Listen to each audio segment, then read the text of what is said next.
तो चलिए आप सब को फिर से एक बार जय मसीह की, जय मसीह। Praise the Lord. Praise the Lord. कैसे आप सब हैं? बहुत अच्छे हैं। यानी मेरे परमेश्वर ने आप सभी को भला चंगा रखा हो। एक बार फिर से आप सभी को मसीह मंथन बैठक खरी शिक्षा में आप सभी का स्वागत है। मैं ब्रदर रामाशीष, जितने इस वक्त सुन रहे हैं और इस वीडियो को देखेंगे, आप सभी को मेरे तरफ से सभी को फिर से एक बार जय मसीह की, प्रेज द लॉर्ड। तो आज हम फिर से प्रभु का वचन जो पिछले संडे हम लोगों ने सीखा था, तो आज उसी विषय पर हम आपसे बातें करेंगे। आज भाग 2 होगा। तो विषय था निरंतर प्रार्थना आपको परीक्षाओं में नहीं पड़ने देगी। अगर आप निरंतर प्रार्थना करते हैं तो जो शैतान आपको परीक्षा लेने की कोशिश करेगा तो उस परीक्षा में आप नहीं पड़ोगे। चाहे वो किसी भी लालच दे सकता है या कुछ भी करा सकता, तो उस परीक्षा से आप क्या करोगे? बच जाओगे। ठीक है ना? निरंतर का मतलब भी कि लगातार, हमेशा यानी जब 7 आप प्रार्थना दिन, करें, हाँ। यानी कि एक हर सप्ताह एक दिन। संडे आ गए जैसे और एक दिन में कितना जितना आपको कर आप करना जब परमेश्वर आत्मा की प्रार्थना हमेशा है। लाइट को बढ़ा दीजिए, तुरंत ऑफ बजा रहा है। अच्छा समझ रहे हैं? जी भैया। आपको निरंतर प्रार्थना करनी है। जैसे आप खाना खाते हैं, ऐसा तो नहीं है कि एक बार ही खाते, नहीं है ना? जी। तो जिस प्रकार आप खाना खाते हैं उसी प्रकार आपको प्रार्थना भी करनी है। क्या है ना, हम सब कि खाना तो निरंतर खा रहे हैं लेकिन हम निरंतर प्रार्थना नहीं कर रहे, जिसकी वजह से क्या होता है कि हम परीक्षाओं में पड़ जाते हैं, यानी हालात में आ जाते हैं, बीमारी में आ जाते हैं, समस्या में आ जाते हैं, कठिनाइयां में आ जाते हैं। अगर आप प्रार्थना करेंगे तो उस कठिनाई में भी आप क्या करोगे? उस कठिनाई से निकल जाओगे। उस बीमारी में भी आप आनंद रहोगे, क्योंकि आपको मालूम है कि मैंने प्रभु से प्रार्थना की है और मेरी प्रार्थना परमेश्वर ने क्या किया है? सुना है। तो आपको क्या होगा? परीक्षा में पढ़ ही नहीं सकते, बीमारी में भी आप आनंद रहोगे। आपको पता है कि परमेश्वर मुझे चंगा कर चुका है। इसलिए है कि निरंतर प्रार्थना आपको परीक्षा में क्या करेगा? पढ़ने नहीं देगा। समझ में आ रही सभी को? जी भैया। देखेंगे आज का जो विषय है मैंने आपके बीच में रखा है। एक वचन हम पढ़ेंगे, इफिसियों की पत्री 6 अध्याय उसका 12। इफिसियों की पत्री 6 अध्याय वचन 12। देखिए वहां पर क्या लिखा है, थोड़ी आवाज में पढ़ेंगे। इफिसियों लग गया।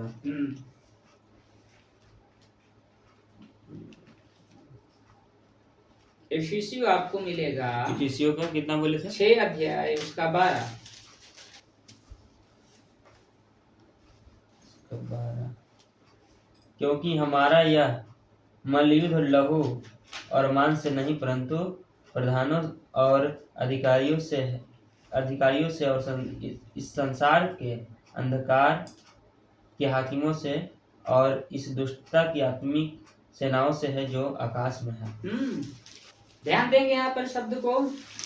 इफिसियों की पत्री में पौलुस कहता है, क्योंकि हमारा जो मल युद्ध लहू और मांस से नहीं है।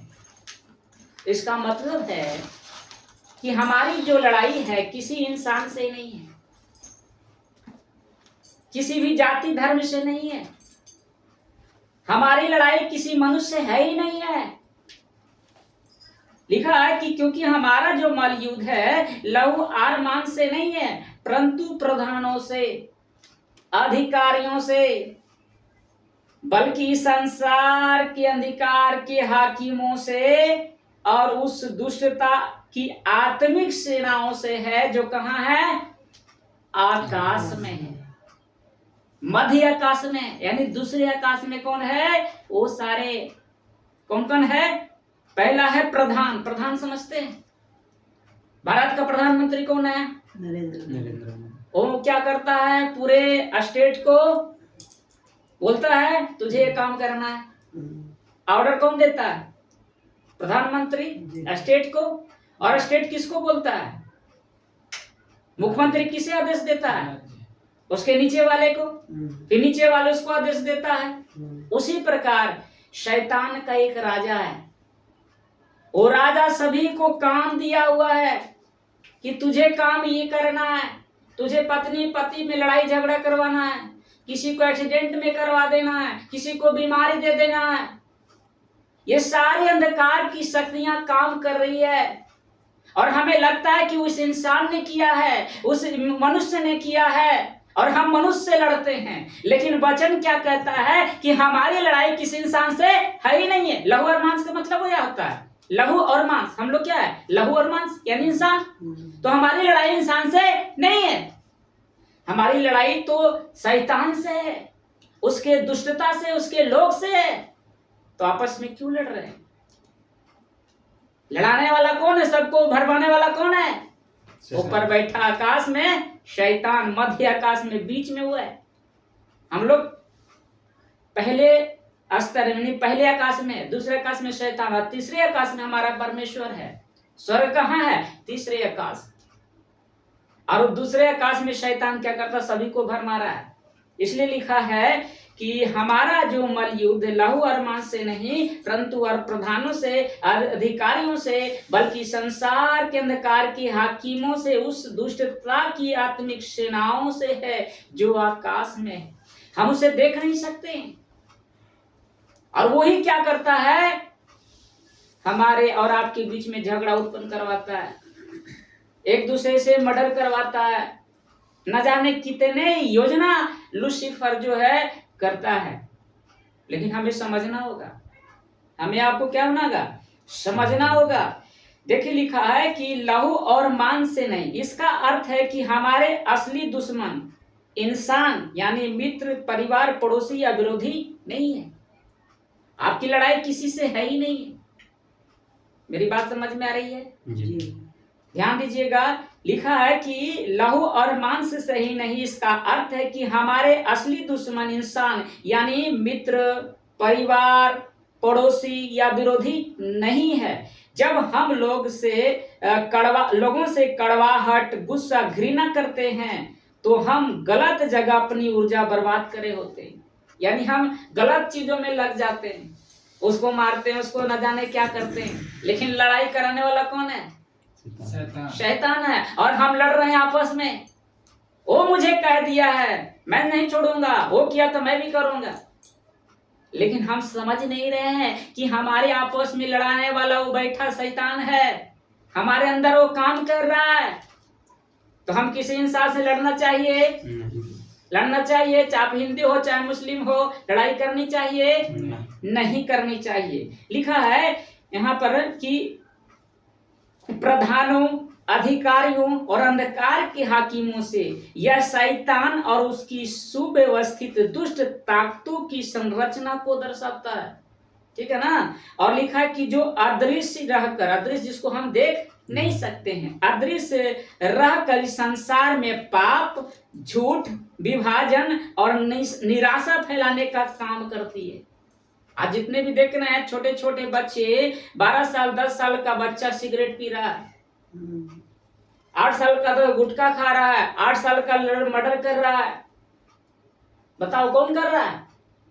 शैतान कर रहा है। आज सभी को भरमा के रख दिया है। ये करने वाला शैतान है और हम समझते हैं कि मनुष्य करता है। मनुष्य नहीं करता, सब कुछ करने वाला शैतान है। लिखा है कि दुष्टता की आत्मिक सेनाओं, ये वो आकाशीय और आत्मिक शक्तियां हैं जो सीधे तौर पर परमेश्वर के राज्य और उसके लोगों के विरुद्ध काम करती है। परमेश्वर के जन जो मनुष्य है उसके विरुद्ध काम करता है। ये कौन है? शैतान है। इसलिए हमारी लड़ाई किसी से नहीं होनी चाहिए। बात समझ में आ रही है? आज के वचन से अगर कोई कह रहा है आपको कि तू ऐसे वैसे, तो हम लड़ेंगे नहीं। हमें समझना है कि उसके द्वारा शैतान काम कर रहा है। हमें प्रार्थना करना है, हमें लड़ाई नहीं करनी। वहां पर क्या करना है? प्रार्थना करनी है। प्रभु से कहना है, प्रभु इसके जो अंदर शैतान काम कर रही है, शक्तियां काम कर रही है, प्रभु यीशु के नाम में क्या हो जाए, खत्म हो जाए। तो प्रभु क्या करेगा, उसके अंदर की शक्तियों को खत्म कर देगा। क्योंकि हमारी लड़ाई इंसान से है ही नहीं है भैया, तो हम क्यों लड़े आपस में, हमें लड़ाई नहीं करनी है। आगे हम और देखेंगे। इस वचन को अच्छी तरह से समझने के लिए हम इसके खास हिस्सों को छोटे छोटे टुकड़ों में समझ सकते हैं। तो सबसे पहले क्या था, मल युद्ध, लिखा ना मल युद्ध। तो मल युद्ध का मतलब होता है कुश्ती या संघर्ष। इसका मतलब है कि एक आम लड़ाई नहीं है, बोलो, यह एक आम लड़ाई नहीं है, यह एक बहुत ही नजदीकी और आमने सामने का मुकाबला है। आमने सामने का मुकाबला है जिसे हमें हर दिन अपने जीवन में लड़ना पड़ता है। हमें अपने जीवन में क्या करना पड़ता है, लड़ना पड़ता है। इंसान से नहीं, उस ताकत से, ठीक है ना, और है लहू और मांस से नहीं। प्रेरित पौलुस यहाँ साफ कहते हैं कि हमारी असली दुश्मन दूसरे इंसान नहीं है। हमारी जो दुश्मन कौन है, इंसान नहीं है। इसलिए हमें इंसानों से नफरत करने की बजाय उनके पीछे काम करने वाली बुराई को समझना चाहिए।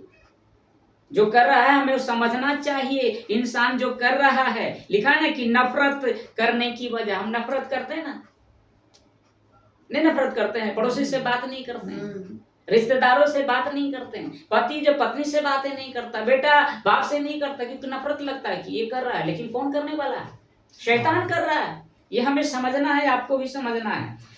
अंधकार के हाकिम और दुष्टता की आत्मिक सेनाएं, यह शब्द शैतान और उसके बुरे दूतों के संगठित समूह को दिखाते हैं। ये ताकतें दुनिया में नफरत, ध्यान दीजिएगा, ये जो ताकत है शैतान की, जो कहता है कि दुनिया में नफरत, झूठ, लालच और गुस्सा फैलाने की कोशिश करती है। कौन, शैतान करता है कि नहीं करता, झूठ, नफरत, लोभ, लालच, गुस्सा, ये सब करने वाला कौन है, वो दूसरे आकाश में बैठा शैतान। और हम लड़ाई करते हैं आपस में, और शैतान क्या करता है, मजा लेता है, आनंद लेता है, लड़ो मैं तो चाहता हूं। और जो प्रधान बैठा है ना, जो शैतान का राजा है ना, जितने भी लोग काम करके जाता है उसे कहता है कि मैंने तो बड़ा बड़ा काम कर दिया, आज मैंने इससे लड़ा दिया, मैंने उससे मरवा दिया, और कहता वाह तूने अच्छा काम किया है।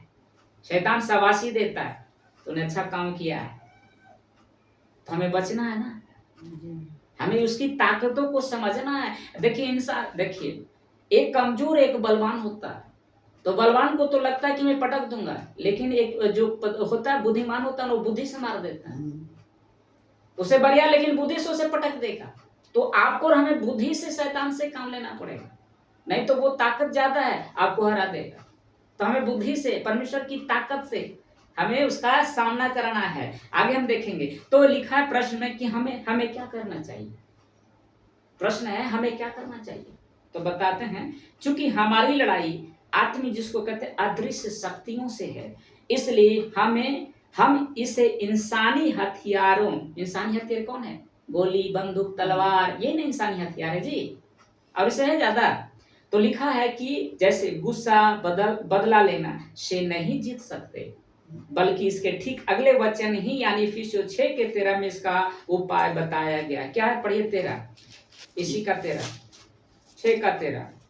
इसलिए परमेश्वर के सारे हथियार बांध लो कि तुम बुरे दिन में सामना कर सको और सब कुछ पूरा करके स्थिर रह सको।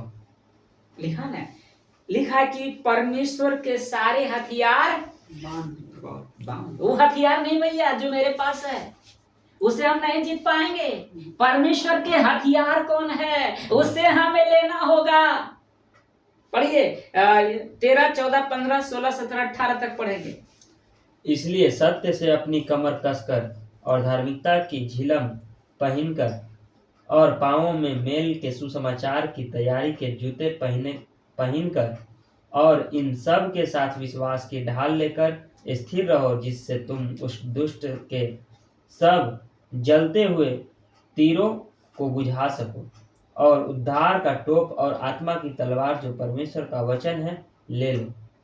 हर समय और हर प्रकार से आत्मा में प्रार्थना और विनती करते रहो और इसीलिए जागते रहो कि सब पवित्र लोगों के लिए लगातार विनती किया करो। और 18 हो गया ना। हाँ जी। चलिए देखिए, ध्यान दीजिएगा। अब हमारे जो हथियार है, क्या क्या चीज है, परमेश्वर हमें बता रहा है। वो हथियार छोड़ देंगे आज से, बंदूक, गोली, चाकू, तलवार को हमें छोड़ देना कि भैया मेरे लिए है ही नहीं है, ये हमारे लिए है ही नहीं, तो मैं इसका क्यों रखूंगा। अब हमेशा क्या लेके चलना, हमेशा तलवार नहीं लेके चलना। ये सारी चीज जो परमेश्वर बता रहा है वो हमें लेके चलना है। बड़े ध्यान से समझिएगा, ठीक है ना। लिखा, इसलिए परमेश्वर के सारे हथियार बांध लो। आज हर एक सदस्य को, जितने भी यहाँ पे बैठे हैं और यूट्यूब वाले जितने भी देखेंगे इस वीडियो को, आपको भी समझना। कहते हैं इसलिए परमेश्वर के सारे हथियार बांध लो। हालेलुया। हमें परमेश्वर के सारे जो हथियार है हमें बांधना है कि तुम बुरे दिन का सामना कर सको। हालेलुया। जब वो शैतान काम करेगा, जब हमें बीमार देगा, जब हमें लड़ाई करेगा, तो ये तलवार निकालेंगे। इस तलवार हथियार को निकालेंगे ना तो लूसीफर डर जाएगा, अरे तो ये तलवार निकाल लिया। और हम क्या लगता है, भाला निकालते हैं, बंदूक निकालते हैं। शैतान को कोई डर फिकर है, उसे डर लगेगा? वो तो आप कहेगा ठीक है करो। तो क्या कह रहा है परमेश्वर कि परमेश्वर के सारे हथियार बांध लो कि तुम बुरे दिन का सामना कर सको और सब कुछ पूरा करके स्थिर रह सको। जब हमारे पास वो सारे हथियार होगा मेरे भाई मेरी बहन, तो शैतान सामने लड़ाई होगा तो हम डरेंगे नहीं, क्योंकि मेरे पास सब व्यवस्था। तू तीर चलाएगा तो मैं भी चलाऊंगा, तो आगे डाल चलेगा, मैं पाते चलूंगा, है ना। हम उसका सामना कर सकते हैं। जब तक वो हथियार नहीं है तो आप उसका सामना नहीं कर सकते हैं, क्योंकि उसे आप देख नहीं पा रहे हैं। हम उस शैतान को नहीं देख पा रहे हैं। आज यहाँ पर बैठे हम सब, है ना, तो शैतान भी यहाँ पर है, वो भी सुन रहा है। परमेश्वर का स्वर्गदूत भी यहाँ बैठा हुआ है, वो भी सुन रहा है, लेकिन देख रहा है शैतान किसका मन को भटकाऊं। यहाँ पर किसको मन जो भटक रहा है, शैतान काम करेगा। इसलिए हमें भटकना नहीं है, ध्यान देना है, ठीक है ना। आगे देखेंगे, लिखा है कि सो सत्य से अपनी कमर कसकर और धार्मिकता की झिलम पहन कर, और लिखा है और पांव में मेल के सुसमाचार की तैयारी के जूते पहन कर, और उन सब के साथ विश्वास की ढाल लेकर रहो, जिससे तुम उस दुष्ट के सब जलते हुए तीरों को बुझा सको। हालेलुया। उसके सब तीरों को हम क्या करेंगे, बुझा सकते हैं। जब ये हथियार हमारा पास होगा तो कैसा भी वो चलाएगा हम बुझा सकते हैं, क्योंकि हमारे पास सारे हथियार है। और आगे देखेंगे, लिखा है कि और उद्धार का टोप और आत्मा की तलवार जो परमेश्वर का क्या है, वचन ले लो। हमें वचन लेना है जो आपके पास है। लाइवला ये जो है ना, जो देखिएगा ध्यान से, ये क्या है, परमेश्वर का वचन। एक किताब नहीं है, क्या है, परमेश्वर का वचन। यही कह रहा कि ये ले लो, क्या करो, इसे ले लो। अगर ये आपके साथ में है तो आप शैतान की हर तीर को क्या कर सकते हैं, बुझा सकते हैं। हालेलुया। वो कैसा भी क्यों ना हो हम उसे हरा सकते हैं, लेकिन हमारे पास यही तो नहीं है, तो हम हार जाएंगे ना भैया। हम इंसान से लड़ रहे हैं, जीत जाएगा शैतान ना। तो हमें लड़ना है इस हथियार से, वो है परमेश्वर का वचन। हालेलुया। और कहता है हर समय, देखिए शब्द को ध्यान दीजिएगा, और हर समय और हर प्रकार से आत्मा में क्या करो, प्रार्थना करो। लिखा है हर समय क्या करो, प्रार्थना। ऐसा नहीं कि हम बैठ के ही प्रार्थना कर सकते हैं, हम रास्ते में भी प्रार्थना कर सकते हैं, खाना बनाते प्रार्थना कर सकते हैं, जॉब करते हुए हम प्रार्थना कर सकते हैं, हम नहाते हुए प्रार्थना कर सकते हैं। प्रार्थना करने का कोई टाइम लिमिट नहीं है। जब मेरा आत्मा करेगा मैं प्रार्थना कर सकता हूँ, कर सकती हूँ। तो हर समय हर प्रकार से आत्मा में प्रार्थना विनती करते रहो, और इसलिए जागते रहो। हालेलुया। जागते रहो और सब पवित्र लोग के लगातार विनती किया करो। और हमें यही तो मैं कह रहा हूं कि निरंतर प्रार्थना, एक दिन की प्रार्थना नहीं, एक सप्ताह की प्रार्थना नहीं कि संडे टू संडे जाएंगे प्रार्थना कर लेंगे हो गया, और 6 के दिन वही संसार में वही नफरत वही झूठ के चक्कर में है, तो शैतान काम करेगा। उसके तीर को हम बुझाएंगे नहीं बुझा पाएंगे। प्रार्थना करना होगा हर पर समय में, हर घड़ी, जब भी आपको समय मिले धन्यवाद दे सकते, उसे प्रभु को महिमा दे सकते। जी भैया, कैसा लग रहा है? बहुत अच्छा। आप लोग सब बताएंगे भैया, लोग आप लोग बताएंगे? जी भैया। ऐसा लग रहा है ना? अब इसको बड़े डिटेल से समझिएगा। परमेश्वर का कवच जिसको कहते हैं हथियारों का आसान मतलब क्या क्या है, ध्यान दीजिए। पौलुस ने एक रोमी सैनिक की सुरक्षा कवच का उदाहरण देकर समझाया है। जो रोमी सैनिक होता है ना वहां के, उसके द्वारा प्रेरित पौलुस जो हमें समझा रहा है, क्या समझा रहा है कि हम उनकी रोजमर्रा की आत्मिक चुनौतियों से कैसे बच सकते हैं। ये पौलुस हमें इस वचन के द्वारा हमें आपको समझाने रहे हैं। तो सबसे पहला था कि सत्य की बेल्ट यानी कमर कसना, ठीक है ना। सबसे पहला क्या था? सत्य की बेल्ट, जिसको कमर कसना, जैसे हम पहन ले हुए ना, कस के पकड़े हुए ना, उसी प्रकार लिखा है कि जैसे बेल्ट सैनिक के कपड़ों को अपनी जगह पर रखती है, वैसे ही सच्चाई हमारे जीवन को मजबूत बनाती है। जो सच्चाई है, सच्चाई क्या करता है? मजबूत बनाती है। और लिखा है दूसरा में धार्मिकता की झिलम, जिसको कहते हैं ब्रेस्ट प्लेट, या सीने हृदय की रक्षा करती है। लगा देखती है सैनिक जो रहेगा ना, सैनिक को देखिएगा इस तरह से रहेगा, इसे फिगर में छोटा है देखिएगा, ये रोमी सैनिक है ना, वो सारे कवच रखा हुआ है। उसके उदाहरण देकर पौलुस हमें समझा रहा है।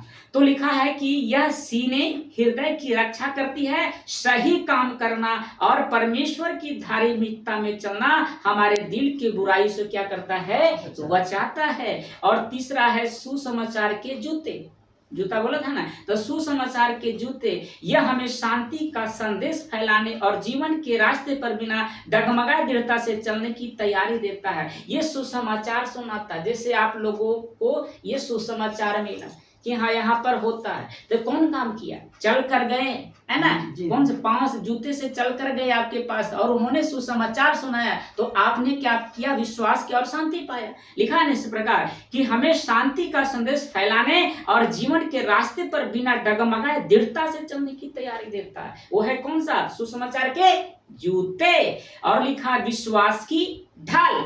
इसका मतलब है कि जब शैतान या हमारे आसपास की परिस्थितियां हम पर संदेह, डर या निराशा के जलते हुए तीर छोड़ती है, तो परमेश्वर पर हमारा जो अटूट विश्वास है हमारी क्या करता है?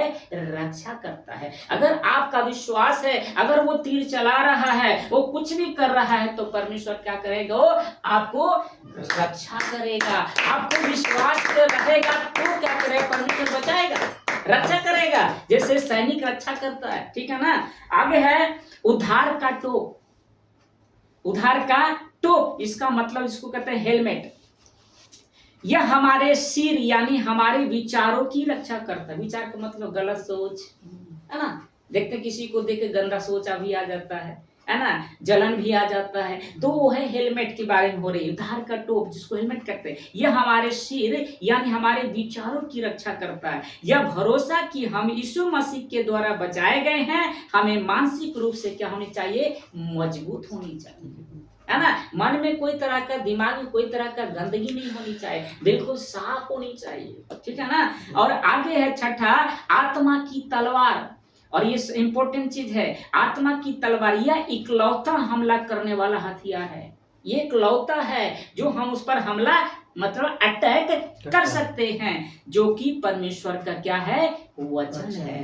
ये जो है क्या है? परमेश्वर का वचन है, बाइबल है। ये क्या है? बाइबल। इसे हम कहते हैं कि क्रिश्चियन का ये किताब है। हम तो हिंदू हैं, हम तो रामायण पढ़ेंगे, तो सोच कि वो वचनिया वो आपको बचा पाएगी? नहीं। वो तो पढ़ रहे हैं, हिंदू सब पढ़ता है, रामायण गीता सब पढ़ता है, तो क्या वो आपको बचाया? नहीं, वो नहीं बचा पाए, क्योंकि ये बचाएगा ना, परमेश्वर का वचन ये है ना, हालेलुया, यही तो बचाएगा आपको। और यही तो हम कहते हैं ना, ये क्या पढ़ेंगे तो कृष्ण का है, छोड़ो हम क्यों पढ़ेंगे। लेकिन रक्षा कौन करने वाला है? यही करने वाला है ना भैया। तो इसी को हम छोड़ दे रहे हैं। शैतान कहता है इसे मत पढ़ना, क्योंकि ये पढ़ लेगा तो जान जाएगा शैतान की योजना को, कि ये शैतान कैसे चलता है, कैसे बाहर कर रहा है। अभी हम जान रहे हैं कि नहीं जान रहे? हेलो बताइए, पहले जानते थे नहीं, लेकिन आज इसी के ना द्वारा हम जान रहे हैं शैतान की हर योजना कैसे कैसे वो करता है। तो ये इम्पोर्टेंट है ना, हमें पढ़ना चाहिए ना, जी। लेकिन हम लोग पढ़ते नहीं हैं। और लिखा है कि यीशु ने भी शैतान को वचन के द्वारा ही हराया था। जब परीक्षा हुई थी, याद है, जी। प्रभु यीशु को क्या कहा शैतान, अगर तू परमेश्वर का पुत्र है तो ये पत्थर को बोल क्या बन जाए, रोटी बन जाए। रोटी बन जाए। तब प्रभु ने क्या कहा, शैतान क्यों चाह रहा था कि पत्थर को रोटी, क्योंकि मनुष्य चाहता है कि रोटी मिल जाए बस काफी है, भूख मिट जाएगा। तो प्रभु ने क्या किया कि मनुष्य केवल रोटी से नहीं, परमेश्वर के वचन से जो मुख से निकलता है जीवित रहेगा। हालेलुया। और शैतान उसकी योजना को विफल कर दिया। वचन, हमें लगता है कि रोटी खाएंगे तो बचेंगे, लेकिन वचन आप खाओगे ना तो कभी नहीं मरोगे, ठीक है ना, वो है परमेश्वर का वचन। और लिखा है निरंतर प्रार्थना, जैसा कि हम लोग निरंतर प्रार्थना की बातें हो रही है, निरंतर प्रार्थना था। यह वचन 18 पद जो है साफ कहता है कि इन हथियारों को बांधने के बाद, यानी जितने भी हथियार हम लोग अभी देखे 6 हथियार को बांधने के बाद लिखा है कि हमेशा सजग रहकर प्रार्थना करते रहना चाहिए। ये सारे हथियार तो आ गया, लेकिन हम प्रार्थना ही नहीं कर रहे हैं, तो कैसे होगा? तो सारे हथियार बांध कर ही हम प्रार्थना करेंगे, है ना। तो सारे हथियार तुम्हारे पास अवेलेबल है, तो हम प्रार्थना करेंगे ना भैया, लगातार करेंगे ना, कि आज प्रार्थना कर लिए फिर छोड़ दिए तो हथियार काम करेगा? कहता ना कि हथियार रखल जंग लग जाता है, वो मिस कर जाता है, आवाज नहीं होती है। जी भैया। अगर उसको हम एनी टाइम उसको हमेशा ताजा रखेंगे, है ना, एनी टाइम हर वक्त रखेंगे, तो जब भी हथियार चलाएंगे आवाज भी आएगी और उससे मरेगा भी, मरेगा नहीं मरेगा। तो इसीलिए प्रार्थना क्या करता है, उसको जीवित रखता है, उसको हमेशा ताजा रखता है। इसीलिए प्रार्थना करना चाहिए मेरी बहन। इसीलिए मैं कहता हूँ, प्रभु भी कहता है कि तुम निरंतर प्रार्थना करो, ताकि जो हथियार तुम्हारे अंदर है वो काम कर सके। हालेलुया, वो काम कर सके। वो है प्रार्थना करेंगे तब ना काम करेगा, और हम प्रार्थना ही नहीं करते। निरंतर प्रार्थना की परीक्षाओं से में पढ़ने नहीं देगा। आगे हम देखेंगे। इसके बाद है वचन 13 में सजगता और तैयारी। बुरा दिन या परीक्षा कभी भी आ सकती है, बुरा दिन या परीक्षा कभी भी आ सकती है। आत्मिक रूप से सतर्क रहना और हर समय परमेश्वर के हथियार से लैस रहना ही हमें स्थिर रख सकता है। सत्य का पवित्रता, यानी झूठ और दिखावे से दूर रहकर सत्य और धार्मिकता के साथ जीवन जीना हमारे आत्मिक सुरक्षा का पहला और सबसे मजबूत आधार है। हमें सत्य बोलना है, झूठ नहीं बोलना, क्योंकि सत्य है तो सत्य ही बोलेंगे। हम झूठ नहीं बोल सकते। आज बहुत सारे इंसान है झूठ बोलता है ज्यादा है, थोड़े से लाभ के लिए झूठ बोल देता है। तो हमें झूठ नहीं बोलना, हमें सत्य ही बोलना है। और लिखा है सुसमाचार का प्रचार और शांति। हमारे पांव हमेशा शांति के सुसमाचार के आगे पहुंचाने के लिए तैयार होनी चाहिए, जिससे हम दूसरे के जीवन में भी परमेश्वर के प्रेम ला सकते हैं। अटूट विश्वास, जिसको कहते हैं जीवन में आने वाले डर, शक और प्रलोभन रूपी जलते तीरों को केवल विश्वास की ढाल से ही बुझाया जा सकता है। विचारों और वचन की शक्ति, उद्धार के टोप द्वारा हम अपनी सोच और अपने मन की रक्षा करें तथा आत्मा की तलवार यानी परमेश्वर का वचन का उपयोग करके हर नकारात्मक या बुरी परिस्थितियों का सामना कर सके। निरंतर प्रार्थना, कोई भी आत्मिक कवच तब तक अधूरा है जब तक उसके साथ जागृति और प्रार्थना न जुड़ी हो। प्रार्थना वह शक्ति है जो इन सभी हथियारों को जीवित और प्रभावशाली बनाता है। जैसे मैंने बोला था, है ना, कि प्रार्थना से ही वो ताजा रहेगा। हम प्रार्थना नहीं कर रहे हैं ना, वो काम नहीं करेगा। सब कुछ है आपके पास, लेकिन आप प्रार्थना का जीवन नहीं कर रहे हैं तो काम नहीं करेगा। तो हमें सारे हथियार रहेगा तो ठीक है, लेकिन हमें प्रार्थना भी करना है। प्रार्थना हमें करनी है। सुबह उठिए तो सबसे पहले प्रार्थना कीजिए। मैं रखूंगा बड़े अच्छे से। अब इफिसियों 6:18 के 13 से 18 के वचनों को अपने व्यवहारिक और दैनिक जीवन में लागू करना बहुत आसान है। इसके लिए आपको हर दिन अपने विचारों, शब्दों और कामों को छोटे छोटे बदलाव करने होंगे। क्या क्या बदलाव करने होंगे, ध्यान से आप लोग सुनिएगा। सबसे पहला है सत्य से अपनी कमर कसे। सत्य से अपनी कमर कसे यानी बेल्ट ऑफ ट्रूथ। व्यवहार में क्या करना है, हमेशा ईमानदार रहें। हमेशा क्या रहें, ईमानदार रहें, चाहे स्थिति कितनी भी कठिन क्यों ना हो। आपको क्या रहना है? ईमानदार। क्योंकि हमारा परमेश्वर जिसकी हम सेवा करते हैं, जिसकी संगति करते हो, क्या ईमानदार है? उसमें 1% भी, 0 पॉइंट भी परमेश्वर में झूठ नहीं है। वो ईमानदार है, इसीलिए तो परमेश्वर कहलाता है। वो ईमानदार है तो सोचिए, जब हमारा पिता ईमानदार है तो हम उसके बेटे हैं, तो हमारा ईमानदार होना चाहिए। अगर हम ईमानदार नहीं है और हमारा पिता ईमानदार है तो हम कहला सकते हैं कि हम उसके बेटे हैं? पिता कहेगा बेटा तू तो ईमानदार नहीं, तू मेरा बेटा नहीं। बेटा तब कहेगा जब आप ईमानदार बनकर दिखाओगे, तब तो कहेगा कि मेरा जैसे मैं ईमानदार हूँ, मेरा बेटा भी ईमानदार है। तो गले लगाएगा, प्यार भी करेगा, हर कुछ भी देगा आपको। जो मांगेंगे वो पिता क्या करेगा? आपको देगा। ठीक है ना? तो परिस्थिति आ सकती है, लेकिन हमें झूठ नहीं बोलना है। ईमानदार के ईमानदार ही रहना है। ठीक है? आगे देखिएगा, बहुत चीज आपको सीखने को मिलेगा। कैसे लागू करें इस चीज को, कैसे लागू करें? तो लिखा है कि अपनी ऑफिस, परिवार या दोस्तों के साथ बातचीत में झूठ और दिखावे से बचें। जब आप बैठे होते हैं तो दिखावा बहुत लोग करता है ना। दोस्त के साथ बैठे तो भी दिखावा करता है, हम भी दिखावा करने लगते हैं। तो बचिए, इससे क्या करना है आपको? बचना। दिखावा नहीं करना। भैया मेरे पास जो है मैं बोलूंगा, झूठ क्यों बोलूंगा? झूठ बोलने से क्या फायदा होगा, है ना? तो हमें ऐसे जगह पर आप रहते हैं तो ईमानदार बन के दिखाइएगा। जो आपके पास है वही बोलिए, चाहे वो हंसे चाहे कुछ भी करे, उससे फर्क हमको नहीं है। क्योंकि भैया जो मैं हूँ मैं बता रहा हूँ, झूठ क्यों बोलूंगा, है ना? तो ये आपको करना है। और लिखा है कि जब आप सच बोलते हैं तो आपका जीवन उलझनों से मुक्त रहता है।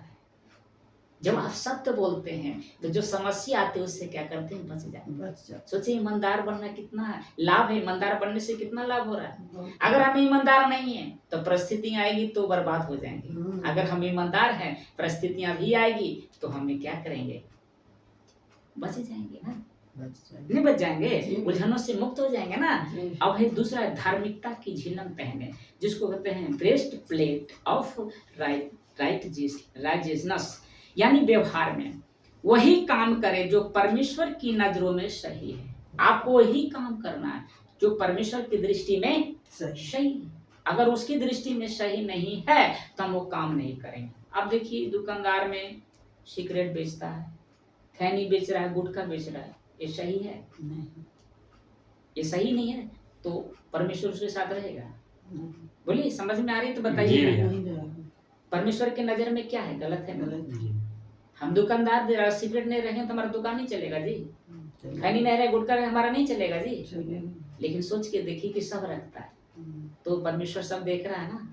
तो ये चीज को याद रखिएगा, कहीं भी कर रहे हैं तो आपको क्या करना है? ईमानदार बनना है। और लिखा है कि ना वह जो आसान शॉर्टकट हो, जैसे लिखा है कैसे लागू करें? जब कोई आपको गलत काम करने या रिश्वत लेन देन के लिए उकसाए तो अपनी नैतिकता पर टिके रहें। यह आपके दिल और अंतरात्मा को आत्मगालिन से बचाता है। क्या करता है? आत्मगालिन नहीं होता है, बोलता है कि इसको बोलते हैं गिल्ट, है ना? गिल्ट से क्या करता है? बचाता है। आज परिस्थितियां देख रहे हैं ना जी, कैसे लेन देन में चक्कर में मैं कहाँ चला गया, है ना? अगर मैं इस चीज को नहीं जानता करता तो आज इस परिस्थिति में आते नहीं। तो ये आपको भी करना है, ठीक है ना? आप तीसरा, सुसमाचार के जूते पहने, शूज ऑफ पीस। व्यवहार में जहां भी जाएं शांति और मेल मिलाप का कारण बने। कहीं भी जाएं तो आपको शांति का कारण बनिए, न कि विवाद का, न कि विवाद का। आज देखते हैं यीशु मसीह के नाम पर विवाद करने लग जाते हैं, है ना? तो हम हिंदू है, तू क्यों बोल रहा है यीशु का? हमें विवाद करना है? हमें विवाद नहीं करना है। अगर कोई भी कर रहा तो हम चुप रहें, हमें विवाद नहीं करना है, हमें लड़ाई आपसे नहीं करनी है। क्योंकि हम जानते हैं कि हम परमेश्वर के संतान हैं और मेरी लड़ाई किससे है? शैतान से है, मनुष्य से नहीं। तो हम क्यों वाद विवाद करेंगे? ठीक है, यहाँ तक क्लियर है? बोलिए सब लोग।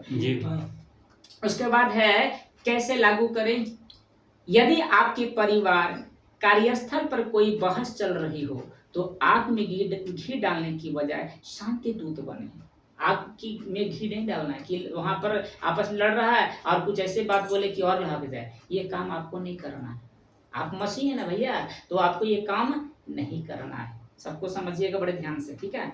और लिखा है कि दूसरों की मदद के लिए हमेशा तैयार रहें।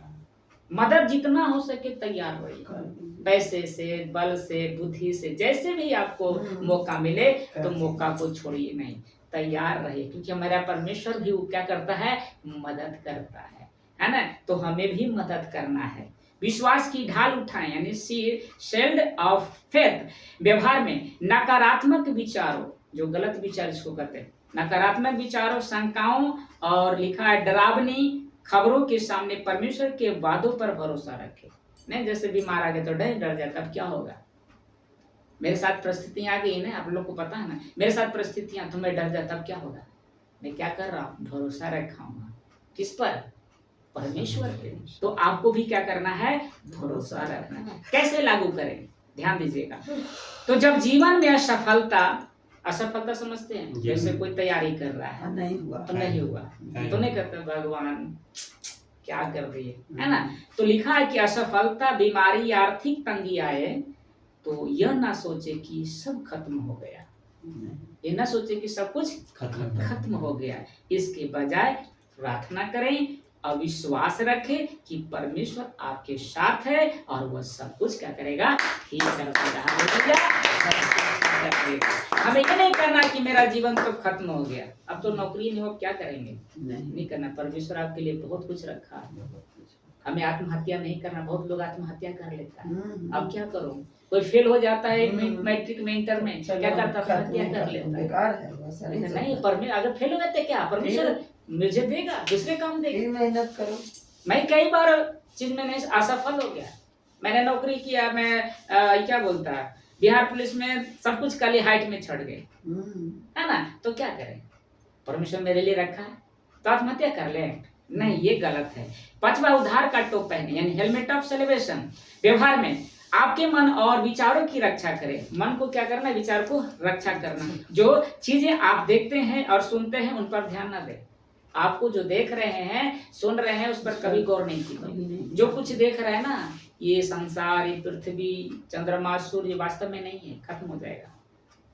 कभी सोचे, जिसे हम देख रहे हैं वो वास्तव में नहीं है। आपको पता है कि क्या मेरा बॉडी, मेरा जो शरीर है, क्या खत्म होगा कि नहीं होगा, खत्म हो जाएगा, लेकिन हम खत्म नहीं होंगे। ये बॉडी खत्म होगा लेकिन हम मरेंगे नहीं। तो उस चीज को हमें विश्वास करना है, शरीर पर नहीं, उस आत्मा पर जो अनंत के लिए है ना, तो उस पर हमें करना है। और लिखा है यहाँ पर कैसे लागू करें, सोशल मीडिया, फिल्मों या गंदे शपथ से दूर रहे। जो पॉर्न वीडियो है, बहुत सारे वीडियो जो गलत होता है, उससे हमें क्या करना है, दूर रहना है। आज नौजवान है ना, देखिएगा ज्यादा इसी में लिप्त है ना, गलत गलत वीडियो देखता है, गलत गलत काम करता है। ये सारे से क्या करना है, आपको बचना है। और लिखा है हाँ, जो आपके दिमाग में नकारात्मक भरते, हर चीज देखिएगा कुछ न कुछ आपके दिमाग में आ जाएगा, तो हमें चीजों से बचना है।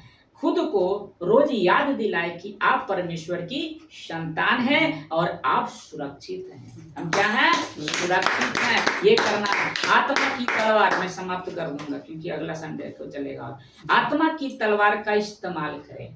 किसका इस्तेमाल करें, आत्मा की तलवार, जिसको कहते हैं स्वॉर्ड ऑफ द स्पिरिट।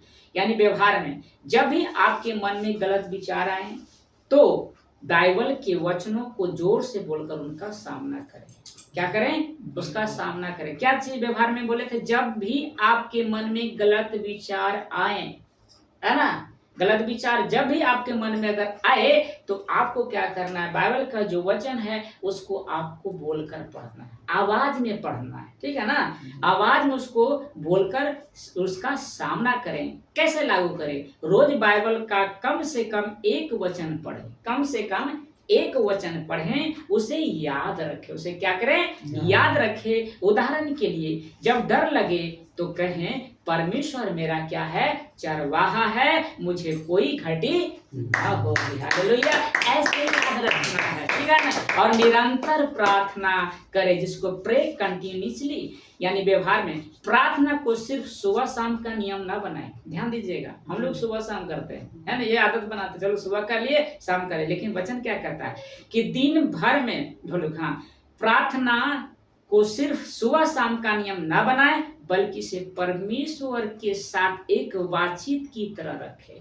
आप देखिए सपोज दे समझिए, हमेशा जब पिताजी जो होते हैं, हमारे संसारिक पिता होते हैं, तो क्या हम पिता से एक ही बार बातें करते हैं? सुबह करते हैं या फिर शाम करते हैं? नहीं, 2 बार करते होंगे, सब हमेशा करते हैं ना भैया। जब मिले तो जब अपने जमीनी पिता जो है, इससे आप बातें कर सकते हैं, इतना करते हैं, तो स्वर्गीय पिता से हम नहीं बातें करेंगे? करेंगे। हमें भी बातें करनी है ना। जैसे इस पिता से बातें करना, सेम वैसा ही वो पिता भी, वो भी हम देख तो नहीं रहे, लेकिन वो है, समझ में रहे ना। कैसे लागू करें? दिन भर में काम शुरू करने से पहले, गाड़ी चलाते समय या किसी महत्वपूर्ण निर्णय को लेने से पहले मन में एक छोटी सी प्रार्थना करें। जैसे भजन जब गाने से पहले मैंने क्या किया? छोटी सी प्रार्थना की। तो कोई भी काम करना हो तो आपको प्रार्थना करनी है। ऐसा नहीं है कि हम प्रार्थना करके छोड़ दें और उस काम को करें, तो सफलता नहीं मिलेगा, ठीक है ना। उसमें सफलता आपको नहीं मिल सकती है। इसलिए पहले हमें प्रार्थना करनी है। और लिखा है कि हाँ, या किसी महत्वपूर्ण निर्णय को लेने से पहले मन ही मन में एक छोटी सी प्रार्थना करें, साथ ही दूसरों की जरूरतों के लिए भी प्रार्थना करें। खुद तो करना है, लेकिन हमें दूसरों को लिए भी करना है, पड़ोसियों के लिए भी करना है, दुश्मनों के लिए भी प्रार्थना करनी है, ठीक है ना। तो ये पॉइंट था जो आपके बीच में मैंने रखा है, निरंतर प्रार्थना। यानी परमेश्वर के सारे हथियार बांध तो लेना है, लेकिन हमें प्रार्थना करना है। हालेलुया। तो आज का वचन आशा करता हूँ अच्छा लगा होगा, है ना। चलिए, गॉड ब्लेस यू, प्रभु आपको आशीर्वाद। मिलते हैं नेक्स्ट वीडियो में, तब तक के लिए सभी को जय मसीह की।